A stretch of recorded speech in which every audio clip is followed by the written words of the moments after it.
Hello everyone, this is Caleb Simpson, and you're watching my walkthrough for The Legend of Zelda, Breath of the Wild for Nintendo Wii U and Switch. Alright, welcome to Kakariko Village at long last, now several hours into the walkthrough, but it was worth it, we got so many cool things along the way. Now before we move on too far, I do want to point out that there is a torch nearby right here. I'm going to move my pin on my map to make it just a little bit more accurate. I was just kind of doing it off the top of my head a little bit ago, but if the pins that I had you place in 2 videos ago when we got the Dueling Peak Shrine was actually my more finalized map, so all the positions of those pins should be pretty darn good. Now, continuing onwards, one of the first things I recommend you do now that we're here in Kakariko is go unlock the shrine. Now, whether or not you want to actually do the shrine right now is up to you. This particular one is a test of strength, a training session actually for that, which is actually pretty easy. It's not bad. It's just a Guardian Scout 1. Should be very easy for you to defeat, and in fact, I think it even just like forces you to do the tutorial-y things, and it defeats the monster immediately, regardless of how much health it has. So you can, as soon as you complete all of the tutorials successfully for combat, then it will allow you to continue. Now, our next objective is to go towards the hut of Impa over here, and you can go actually directly there. You can fly down and just land up on top of the stairs, so you can ignore the guards entirely. However, if you come from the front, defaultly the guards will try to stop you if you get too close. However, you can just climb right past them or fly past them, as I just showed. But so that's kind of funny. But anyways, you are a guest of Impa, and she's waiting for you herself. So speak with the guards if you like. I think this dialogue is interesting, and then they will make way for you so you can continue onwards. Right next to the guard, there is a Korok puzzle with these bowls. I think all these bowl puzzles are always apples. I think there's only one in the entire game that's something else, and that's Mighty Bananas. Every other one of these is actually apples, and after you complete the puzzle, you can always just steal the apples from then on. So whenever you're passing through here, just grab all the apples as you're running past.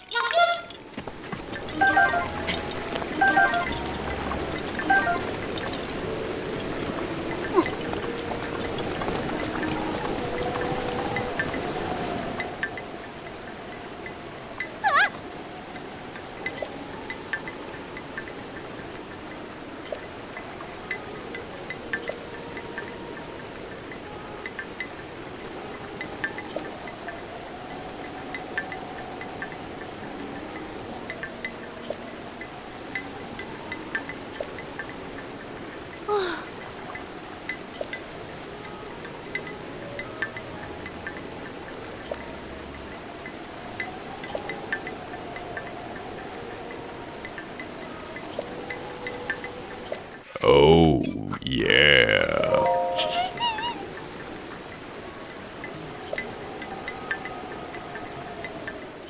So once you're done messing around, you can put your clothes back on. Optionally, of course. Clothes are optional in Breath of the Wild. And then enter the doors to meet up with Impa at long last and continue with the main quest.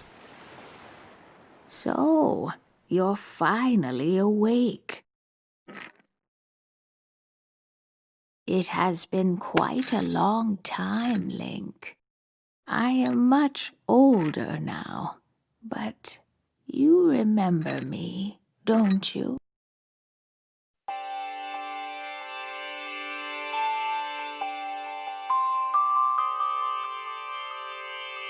Oh.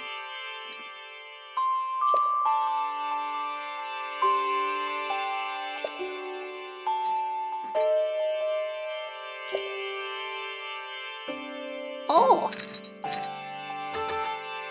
Ah.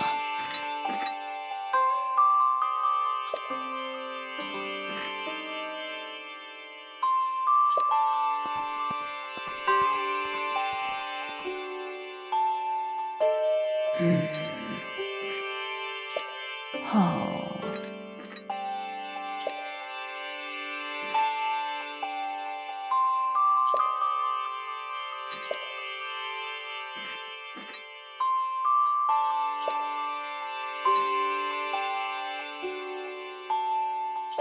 Oh.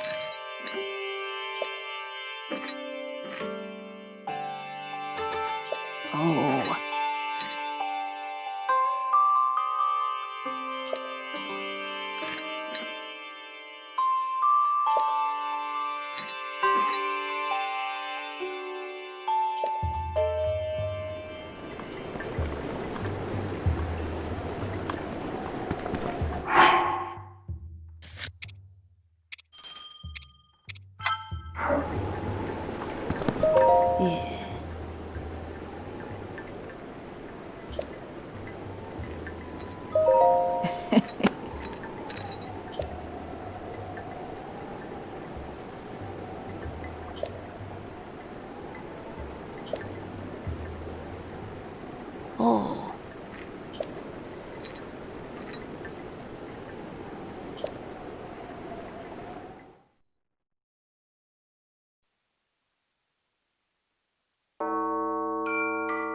The history of the royal family of Hyrule is also the history of Calamity Ganon, a primal evil that has endured over the ages.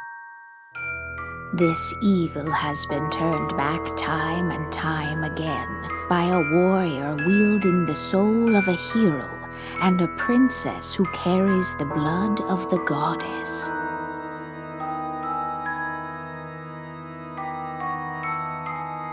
With the passage of time, each conflict with Ganon faded into legend. So listen closely as I tell you of this legend that occurred 10,000 years ago.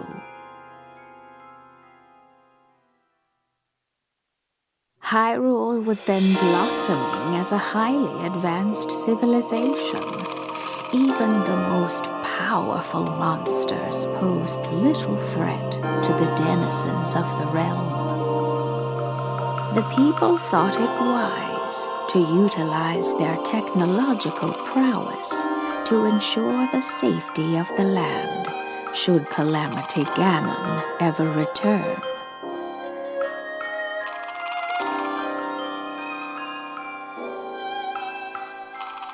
They constructed 4 mechanical wonders that came to be known as the Divine Beasts. They also built a legion of autonomous weapons called Guardians. The Divine Beasts were piloted by 4 individuals of exceptional skill from across the land. And thus, the plan to neutralize Ganon was forged.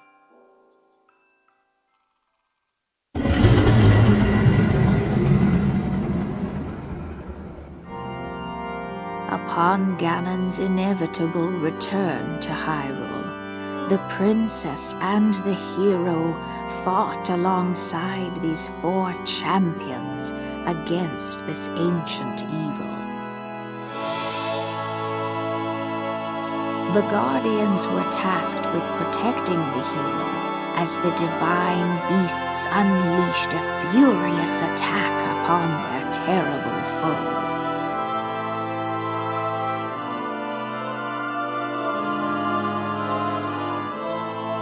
And when the hero wielding the sword that seals the darkness delivered his final blow, the princess used her sacred power to seal away Calamity Ganon.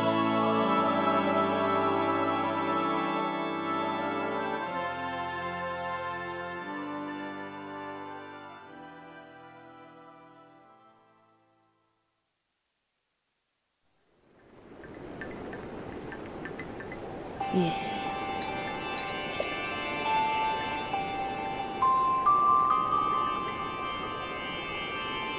Oh.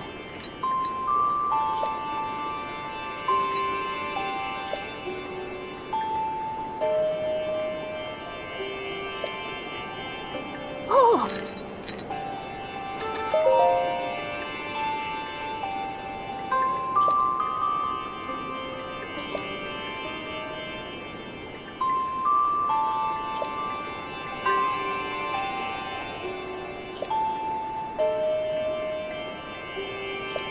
Oh.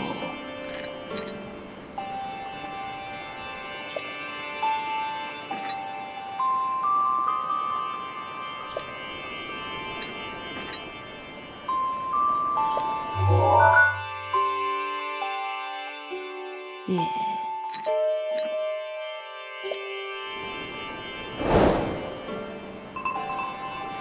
Mm.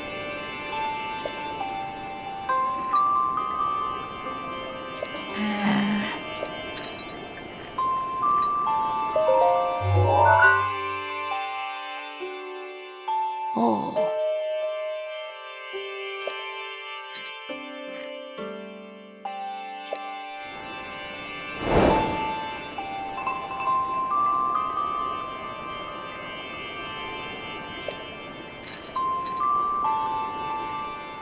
So the short version of that is that Impa's like, hey, I heard you like punching Ganon in the face. But first I'd recommend you actually go to dungeons and punch them in the face first, which makes punching Ganon in the face easier. There's a lot of punching in Breath of the Wild, although more accurately, because this is a Zelda game, actually you punch them in the eye, as we all know.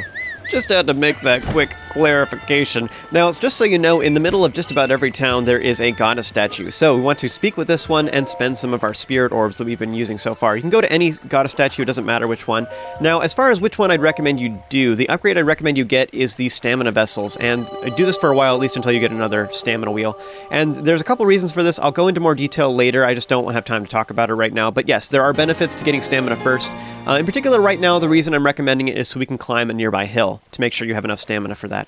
So just a quick disclaimer too, I recorded this walkthrough in what I thought was a pretty good order of events, but I've changed my mind on some of that stuff since then. So for example, now I'm showing, the clip you're watching right now is right before I actually got that stamina upgrade, because we're going to be climbing in a little bit, and it makes more sense to get that upgrade first. So anyways, just bear with me, I'm going to be shuffling things around a little bit. Please don't be too confused about my my hearts and number of shrines and stuff like that fluctuating throughout the walkthrough. I am keeping track of it as far as sidebars and everything, so you're not missing anything. I am showing everything I'm getting, it's just the order of the recordings is slightly off.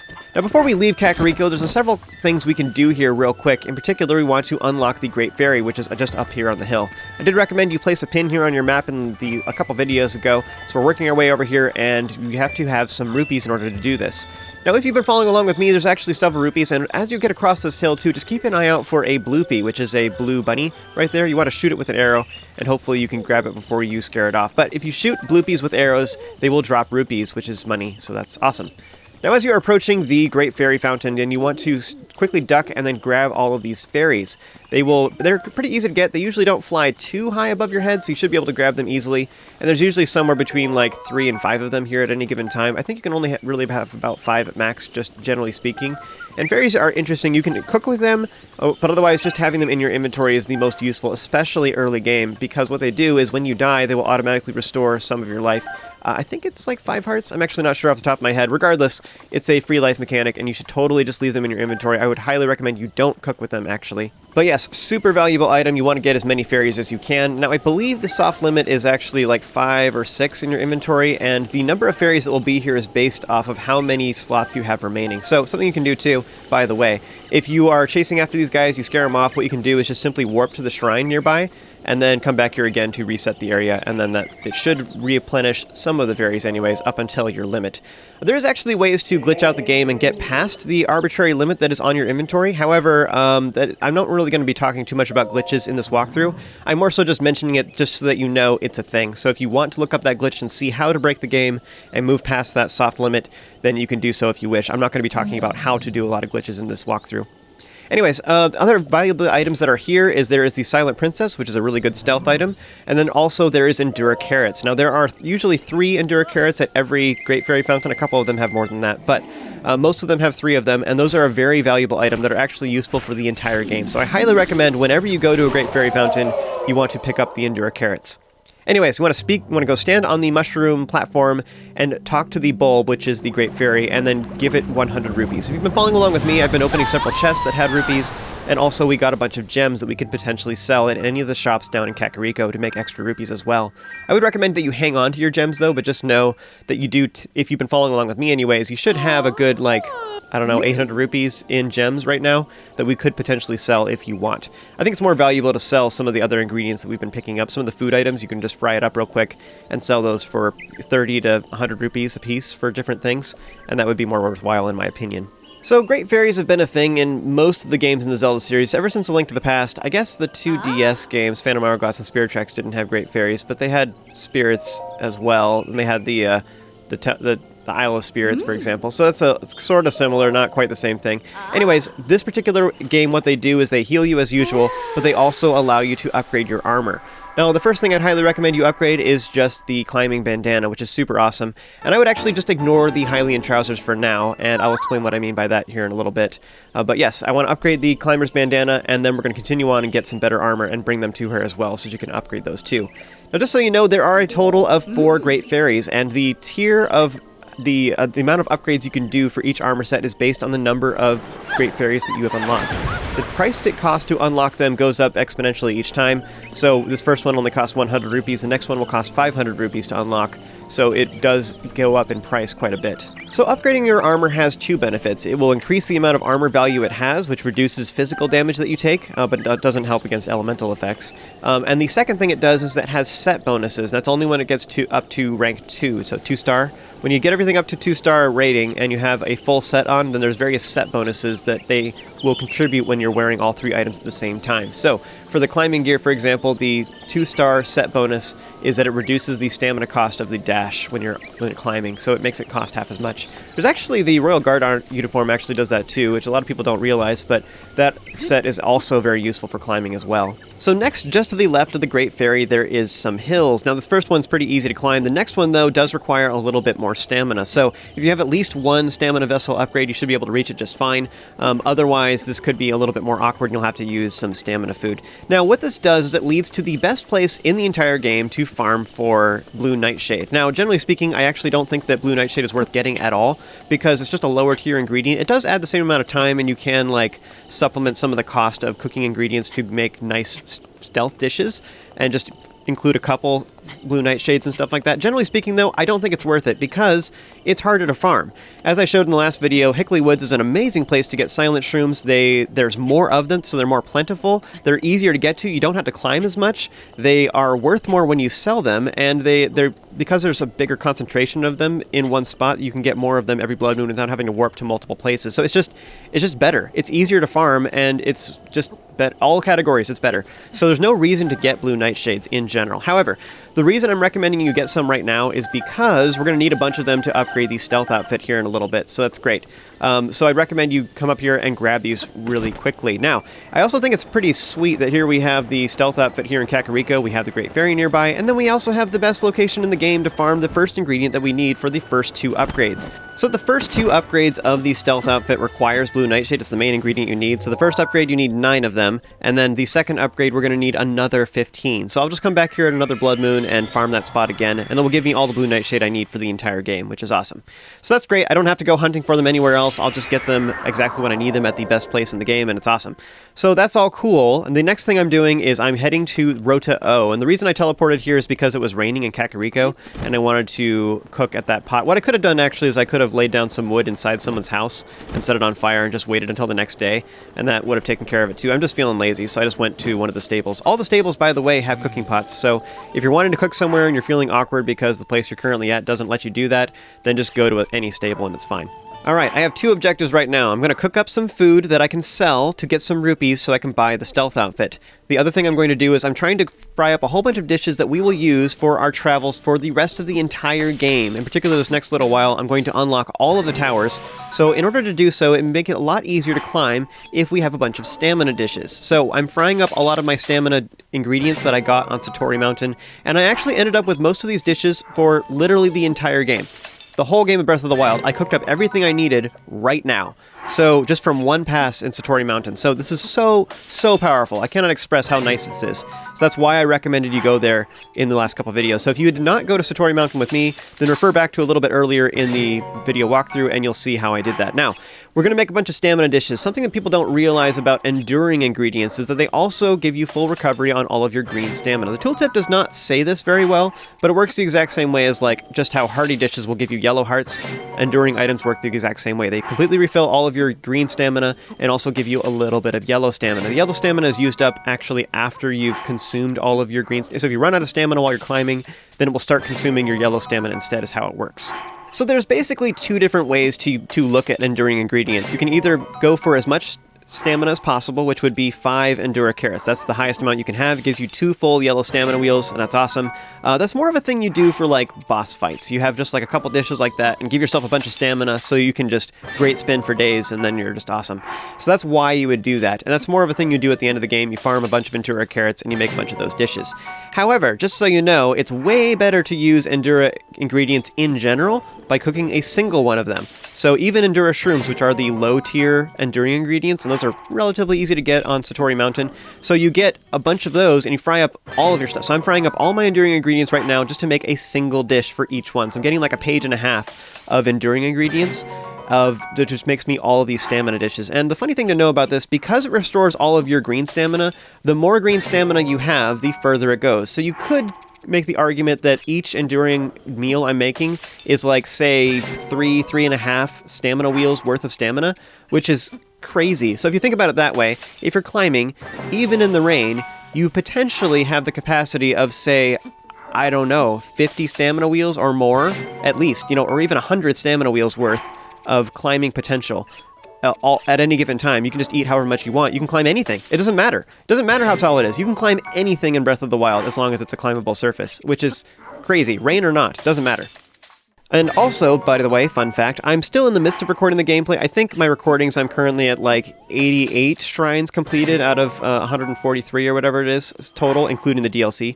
And so I have most of the stuff done. However, I currently have not... I haven't even used anywhere near all the stamina dishes. In fact, I've only used like a third of them right now. I don't think I've even started on the enduring ingredients. I've still just used the green stuff that I've been making so far. So all of my stamina shrooms and stuff, that's what I've been relying on so far. And I haven't even touched any of the enduring stuff. So anyways, point being, I still have pages of stamina dishes that I haven't even touched yet. So that all goes to say, the reason I say that is to explain that this one cooking session, just one trip to Satori Mountain, gave me all the ingredients I needed to last me the entirety of Breath of the Wild. So I cannot express like just how big of a quality of life thing this is that I'm doing right now. Like, so huge. So as I said, one of my other priorities for this cooking session is I'm trying to make some dishes that I can sell to make some quick cash, and I make something like 1,500 rupees by selling just cooked meals in this particular video, and those are all really low-tier ingredients that I don't care about, that I'm never going to use for anything, such as the Hyrule herbs, the Hylian shrooms, etc. Those are all ingredients that I don't care about, so it's fine. Likewise, a good one to get rid of, for example, is spicy peppers. At this point, I have a whole bunch of spicy peppers. I don't care about them. It's fine. And by the way, all of these, any ingredient that restores health is a food ingredient, but also if it restores health and it also has some kind of buff on it, as long as you don't have conflicting buffs, it's fine. So for example, I could get rid of those, like the Mighty Carp and the Armored Carp. I don't care about those. Those are garbage items in my opinion. So I could like grab 2 of those and I could supplement the last 3 slots with like Hyrule Bass or apples or whatever, and that's fine. Just to increase the value of that particular dish. As long as I don't have conflicting buffs, that's all that matters as far as keeping it safe. So as I can cook any food items with any other food items as long as it doesn't have conflicting buffs. Now, I don't necessarily think that cooking is the best way to make money at this point in the game. However, it is probably what most people will recommend to you online, and it's what most people will try. It's the easiest option you have available to you, so I'm just trying to give you some practical examples of what type of recipes to use. Also, just recipes for buffs. For example, making some quick stealth dishes. What I'm doing is I'm making 4 of those silent shrooms we got in Hickory Woods, and I'm supplementing just 1 of the cheaper blue nightshades just to save on material costs a little bit right there. But this makes some really easy stealth dishes that give me a 10-minute buff at tier 3, which is awesome. So if I need to sneak by anything, I can just eat one of these real quick, and it's great. So that's a super cheap recipe, and it heals for a decent amount of hearts, and I can sell it too for a good amount of rupees, so it's just wonderful. So I'm not too worried about it because I am going to be getting the stealth outfit here shortly. I'm also making one quick shock resistance dish, which is just 5 zap shrooms, really easy, but it gives me 12 minutes and 30 seconds of complete shock immunity, which is awesome. But yes, having a 1 or 2 complete shock immunity dishes in your inventory is a super handy thing. So if you want to go to like Ridgeland Tower, for example, you don't even have to worry about the electric enemies anymore. It's fine. They don't do any shock damage to you whatsoever, which is amazing. It's such a cool thing to have. So just 1 or 2 slots in your meals, it's great. Next, I'm frying up a bunch of stamina shrooms. Now, this is just regular green stamina dishes. This does not refill it completely. It just refills as much stamina as I'm willing to cook. So I'm trying to keep it around like a full wheel or like a wheel and a half is kind of what I'm trying to cook. So I'm using like 3 or 4 stamina shrooms for that, just using up my cheap ingredients. Now, you'll notice I actually ran out of meal slots. And the main culprit behind this actually is just the fact that I have a whole bunch of really junky, like baked acorns and like fish and stuff like that I've been collecting from Bokoblin camps. Like I run past and grab all their cooked fish over the campfire and then keep going. So each one of those things takes up a slot. So I have a whole bunch of slots of just junk that doesn't matter. So I'm going to go, and also all the food that I cooked up that I'm planning to sell. So also all those slots. So once I get rid of all those, I'll actually have only like a little over a page worth of stuff, or a page and a half, something like that. So it's actually like okay right now. I have more room than you'd think I do. I just need to sell all this stuff, which I was planning to do anyway. So next I'm heading back to Kakariko. You can talk to any shopkeeper pretty much. So any place where you can buy stuff, you can also sell stuff. You just talk to the main shopkeeper person and just tell them that you want to sell. So what I'm doing for this walkthrough, I decided to go ahead and just use apples to heal for the first little bit of the game. And I was just curious. I was also curious just to see how long it would last. I got so many apples on Satori Mountain, and I was like, let's just see how it goes. Well, as I explained a little bit ago, like I haven't used up all the stamina dishes that I cooked up in this video. And I'm already most of the way done recording the gameplay for the entire game. However, the same thing happened with my healing items. I am now most of the way through the game. I've done most of the shrines, and I have not used all of my apples either, which is crazy to me. I still have apples left over from just going to Satori Mountain. Like, this is crazy. This is insane. So right now what I'm doing in this video is I'm selling all of my regular healing items that don't have buffs on them, and I'm selling a couple of the buff items that I don't care about, either because I have too many of them, or I just don't care about, like, I have way more than enough of that ingredient, or they were low-tier ones that I cooked just for fun when I was on the Great Plateau, for example. So some of those low-tier ingredients, I was like, these are good meals for now. I'm selling all those ones right now, is what I'm doing in this video. Alright, so I've sold a bunch of things, and now I have more meal slots. So right now I'm going to go cook. I want to cook outside, but it's raining, so I'm just annoyed at this point. I don't want to go warp back to the Roto-O Shrine, so I'm just going to throw down a piece of wood, set it on fire, and then sit at the piece of wood to make it wait till the next morning. Now, this is great, does not burn the house down. This is a great way of changing the time of day. So, me doing this also caused my first Blood Moon. This is the first one you've seen in the walkthrough. Blood Moon is a mechanic in Breath of the Wild that what it does is it brings back all the enemies, it brings back any weapons and stuff that are lying on the ground, any ingredients that are lying on the ground, it restores all the trees and stuff, like anything you blew up, whatever, well, not blew up as far as rocks, whatever, but if you blew up trees and stuff like that, or barrels, whatever, it replenishes all the barrels, and it gets rid of any monster drops or any other items that are just lying on the ground. So, like, that you made. So like you kill an enemy, they drop Bokoblin horns. If you did not collect them, they're just sitting there. This will actually make those go away. So it just wipes the slate clean, brings the game back to a neutral position, so to speak. The one thing that it doesn't bring back is chests. After you have collected a chest, it's collected forever, it's done. And that's all great. Now what this does do though is it will, so meanwhile skull chests, by the way, will reappear all the time. Those ones that you have to defeat enemies to get, those ones will reappear, but all the other chests stay empty after you've collected them. Now, one of the great things about Blood Moons is it brings back items. So, like, so any items you've collected that are just out and about in the world that aren't in chests, those ones reappear. So, for example, Hinoxes. So, when we first left the Great Plateau, I was saying there's a great place to get a Moonlight Scimitar over here at this Hinox. I'm going to go ahead and get it. Along the way, there is also this Korok here. This is a pretty easy one to get.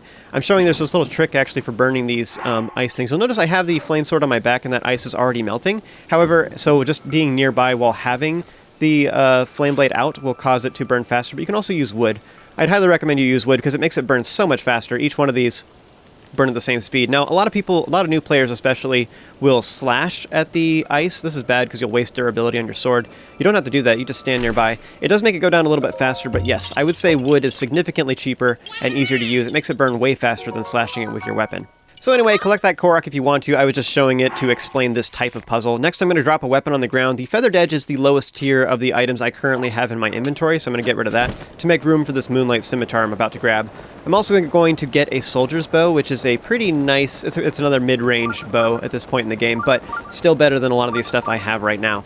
So this is an example of items reappearing, and just so you know, Hinox always have really good items. This particular Hinox has pretty low tier ones, but we will very quickly have access to farmable locations where we have access to a lot higher tier Hinox that have even better weapons. So we can get really good weapons from Hinox every Blood Moon. So next, I decided to unlock the nearby shrine. In this recording, I actually couldn't remember off the top of my head what the shrine was. Turns out I was a minor test of strength, so I went inside, took one look at that, and then noped on out of there. Nope. I actually am totally powerful enough to do that at this point, and I'm more experienced, but I don't want to, like, encourage new players to do this at this exact time, because what I'd rather do is actually wait until we have some better weapons, and we have some attack buffs, and it'll make this way easier.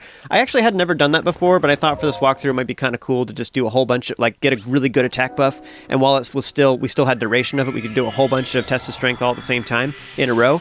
And it actually turned out to be really awesome. It made it so much easier. So I was impressed and shocked at how awesome that was. Anyways, if you want to do the test of strength, I'd recommend you start with the Talo Neg shrine here in Kakariko, because it's a training shrine showing how to do the test of strength. Anyways, I'm going to go back to Kakariko. If it's still raining for you, go inside someone's house, be a pyromaniac, and change the day. So there's a lot of ingredients in Breath of the Wild that are kind of low tier that don't really do much. You can use them as a supplemental ingredient, kind of like the blue nightshades that I was showing earlier. So an efficient stealth ingredient. You can do 5 silent shrooms, or you can do 4 silent shrooms and 1 blue nightshade, just to reduce the cost of silent shrooms. But honestly, the silent mushrooms are really easy to get. They're super plentiful, so there's not super reason to do that, I guess. I wouldn't even bother even getting blue nightshades, just generally speaking. I do want some right now to upgrade the stealth outfit, but other than that, we don't really need them. So the same thing is true with spicy peppers. We're already kind of past the point in the game where spicy peppers are even useful, because we're up really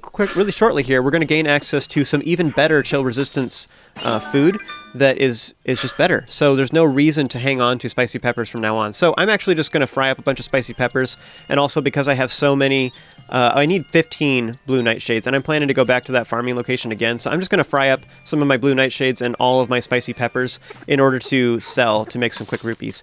Each stack of 5 spicy peppers sells for 50 rupees, so I've actually made several hundred rupees here just right now. And again, you can supplement other ingredients, so as long as the buff doesn't conflict, you can totally do that. So for example, one of the dishes I made in there was 1 spicy pepper and a bunch of apples, and that's totally fine. You can do that.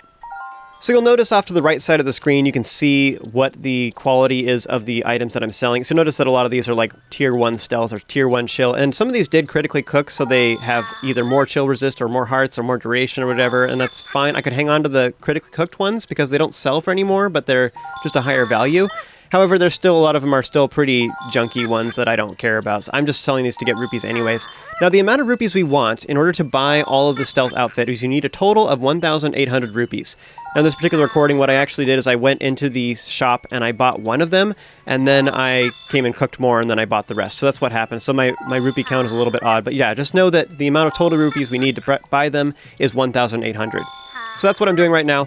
And I'm selling all the dishes I don't care about. I actually do have one single, I did cook like a bladed rhino beetle and some monster parts to make a attack dish. I was hanging on to it with the thought of maybe I'd fight something, and I didn't end up doing it, and I sold it later, but I should have just gotten rid of it because it didn't matter right now. So next we're heading over to Enchanted, which is the armor shop here in Kakariko, and there's something else you can do real quick, is you can always talk to any shopkeeper, whether it's in an armor shop or any other shopkeeper at all, and you can sell anything to them. So I could have sold food here, or I could have sold armor at that old woman in that house a little bit ago. But anyways, what I recommend you do is real quick sell the armor pieces you're not going to use. So I'm going to sell the old shirt, the worn trousers, and the Nintendo Switch shirt.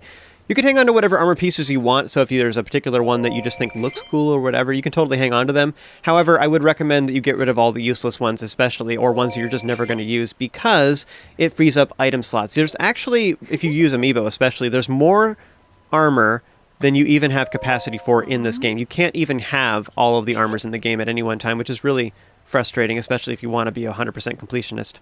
I'm personally of the opinion that if you buy it and upgrade it all the way or whatever, then you can go ahead and sell it, and that goes towards your 100% completion. You can go ahead and check it off your list. Like I say, it's only really a problem for everything beyond the regular stuff. So the base game armors plus all the DLC, you have more than enough armor slots for all of that. It only becomes an issue you start running past your limit when you start adding Amiibo to the mix. Those can take you, depending on how many Amiibo you have anyways. So that's just something to keep in mind. Again, this is only really an issue if you are someone who has a lot of Amiibo that happen to work for giving you armor in Breath of the Wild. Anyways, most of those are just Breath of the Wild exclusive Amiibos anyways. So here we are at Enchanted, the armor shop. She has 2 different armor sets available for us. One is the Hylian set, which has medium armor and no other special benefits. And by the way, we are currently wearing the Hylian trousers. I got a free pair of Hylian trousers on the Great Plateau, so you can buy the remaining pieces if you want. Or you can buy the Stealth set, which is the one I'd recommend, for 1,800 rupees total. And this gives you a stealth buff, and it also gives you night speed up at tier 2, which is only at night. It makes you run at a level 2 speed buff is what it does, which is really cool. So anyway, the Hylian set doesn't do anything special, it just has medium armor. It has no other bells and whistles about it. The thing about it is it's inexpensive. So it's cheap rupee-wise, and it's inexpensive as far as the ingredients that it requires to upgrade it. Most of the stuff is just enemy parts anyways, and at first it's just like Bokoblin horns, which you should have a ton of by now. So you can upgrade it if you want to. More so, I would recommend that if you don't want to explore much, or if you're trying to do 100% completion. But otherwise, I would recommend just ignoring the economy set because it's garbage, is my personal opinion. Absolutely awful. Don't get the Hylian set unless you think it looks cool or you're trying to do 100% completion or you really just don't want to explore with me and stuff. But the other sets are better. One downside to getting a lot of the other sets is the time spent invested just finding them in the first place, and then also just knowing where to go to farm the particular ingredients that you need. So for example, for the stealth set, it would be very handy if you knew somebody who could tell you where the best place was to farm for, say, Blue Nightshade. If you knew somebody who could tell you where the best place was in the game to farm for Blue Nightshade, that would be really handy, wouldn't it? Now, by the way, if you don't have enough ingredients to upgrade the various armors, what I'd recommend you do is choose a particular set. So, for example, in this recording, I did not upgrade the stealth helmet because I didn't have quite enough Blue Nightshade at this exact time. I sold some earlier just to make some extra cash. I'm going to go over here and grab one more so that I can upgrade that helmet too. But anyways, that headpiece, because I already have upgraded the climbing bandana, it actually provides more armor anyways. So for combat purposes, I have this one. The climbing gear gives you the same armor as the Hylian set, but it also gives you another buff. So unless you just really don't want to wear the climbing set because you don't like the way it looks, as far as a pure armor amount, the climbing set is just superior. The ingredients are a little bit harder to get, but again, I can just tell you where the best places are to get them so you're not wasting your time. So it's not really that big of a deal to go get them. And as a comment too about getting ingredients, like I say, if you know the best places to farm them where there's a whole ton of one particular ingredient, you can just go back there every blood moon. For example, there was a blood moon a little bit ago when I was changing the night, when I was inside that cook chick's house. So that all the Blue Nightshades that are on top of that hill probably have respawned. So I could technically just like climb up there right now and get them all over again. So in the next several videos, I'm going to be completing the entire climbing set and upgrading them. So that is like super awesome because it has the exact same armor value per level as the Hylian set, but it also has additional buffs. So it's just better. Like there's just all around it's better. So the only reason not to would be just because and again, I'm going to be providing you with all the best places to farm for the materials to upgrade them. So it's not an issue at all. So whatever you want to do, if you want to have the Hylian set because you think it looks cool or you're trying to do 100% completion or whatever, then sure, go for it. But otherwise, I think it's more beneficial by far to have sets that are a little more worthwhile, would be my personal recommendation. So that all being said, I am not going to be purchasing and upgrading the Hylian set. In fact, I don't even need pants. Who needs pants? I have this pet peeve now that I've played the game a lot where I want to get rid of any armor that I consider useless because I don't want to have to sort through it in my inventory. Like having to sort past it all the time is just super annoying. It's like so tedious. Every time I want to change something, I have like all these slots to have to like press past. So I want to get rid of all this stuff as soon as possible. So I'm just keeping just the useful stuff. And that's it, and it's just have a nice clean inventory. So anyways, that's one of my priorities.